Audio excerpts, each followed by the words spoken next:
என்னுடைய சரீரத்திற்குள் அவருடைய பிரசனம் தங்கியிருக்கும் பொழுது, அவருடைய ஆவி தங்கியிருக்கும் பொழுது, என்னுடைய சரீரத்தை எந்தவித பலவீனங்களோ பாவங்களோ எதுவும் என்னை மேற்கொள்ள முடியாதுன்ற அந்த ஒரு நம்பிக்கைக்குள் நாம் கடந்து செல்லும் பொழுது நிச்சயமாக நாம் ஆரோக்கியத்தோடு, அவர் எதிர்பார்க்கிற தெய்வீக சுகத்தோடு நாம் வாழ்ந்து அவரை மகிமைப்படுத்த முடியும்.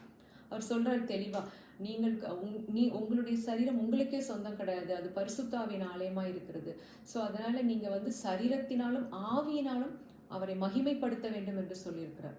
ஸோ நம்ம ஆவியில் அவரை மகிமைப்படுத்துவதோடு மாத்திரம் அல்லாமல் நம் சரீரத்திலும் அவரை மகிமைப்படுத்த வேண்டும். நம் சரீரத்தில் எப்படி மகிமைப்படுத்துவது?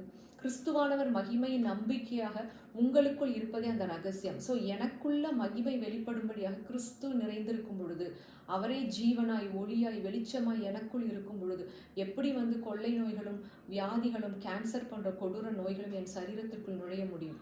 ஈவன் பிபி, கொலஸ்ட்ரால், சுகர், அது எதுவும்